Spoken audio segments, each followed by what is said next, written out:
தமிழ் சினிமாவில் பல box office சாதனைகளை முதன்முறையா செய்து காட்டியவர் சூப்பர் ஸ்டார் ரஜினிகாந்த். அவரது படங்களை பார்த்து வளர்ந்த விஜய் அவரை போலவே சினிமாவில் முன்னணி நடிகராக உயர்ந்தார். ஒரு காலத்தில் ரஜினிகாந்த் விசஸ் கமலஹாசன், விஜய் விசஸ் அஜித் என பாக்ஸ் ஆபீஸ் போட்டி இருந்த நிலையில் சமீப காலமாக அது ரஜினிகாந்த் விசஸ் விஜய் என்ற நிலைக்கு மாறியுள்ளது. 2023ஆம் ஆண்டு வெளியான ஜெயிலர் மற்றும் லியோ ஆகிய இரண்டு படங்களும் 600 கோடிக்கும் அதிகமாக வசூல் செய்ததாக தகவல்கள் வெளியானது. இருப்பினும் தமிழ் சினிமா இன்னும் 1000 கோடி பாக்ஸ் ஆபீஸ் சாதனையை எட்ட முடியாமல் திணறி வருகிறது.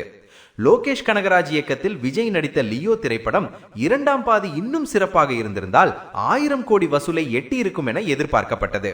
ஆனால் அந்த சாதனையை படம் தவறவிட்டது. அதேபோல் ரஜினிகாந்த் நடித்த வேட்டையன் திரைப்படத்தில் அமிதாப் பச்சன், ஃபகத் ஃபாசில், ராணா டகுபதி போன்ற பல நட்சத்திரங்கள் நடித்திருந்தும் அந்த படம் ஜெயிலர் அளவுக்கு கூட வசூல் செய்யவில்லை. லோகேஷ் கனகராஜ் இயக்கத்தில் ரஜினிகாந்த், அமீர்கான், நாகார்ஜுனா, சௌபின் சாஹிர், உபேந்திரா, சத்யராஜ் ஆகியோர் நடித்த கூலி திரைப்படமும் 1000 கோடி வசூல் செய்யும் என எதிர்பார்க்கப்பட்ட நிலையில் அந்த படம் 500 கோடியிலேயே நின்றுவிட்டது.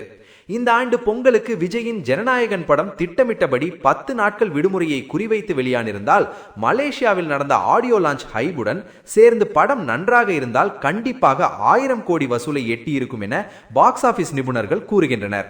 ஆனால் தற்போது அந்த படம் வெளியாகுமா என்பதே கேள்விக்குறியாக உள்ளது. இதனால் விஜயால் இனி 1000 கோடி வசூல் சாதனையை கோலிவுட்டுக்கு கொண்டு வர முடியாது என சிலர் கருத்து தெரிவிக்கின்றனர். இதற்கிடையில் நெல்சன் இயக்கத்தில் இந்த ஆண்டு வெளியாகும் ஜெயிலர் 2 தான் அந்த சாதனையை படைக்கும் என எதிர்பார்ப்பு அதிகரித்துள்ளது.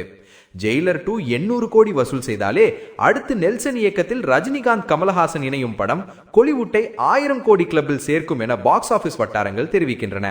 சூப்பர் ஸ்டாரை தவிர்த்து தற்போதைக்கு தமிழ் சினிமாவில் வேறு எந்த நடிகராலும் அந்த சாதனையை படைக்க வாய்ப்பில்லை என்பதே நிதர்சனம். கன்னடம், தெலுங்கு, ஹிந்தி படங்கள் அந்த சாதனையை எளிதாக செய்து வருவது குறிப்பிடத்தக்கது.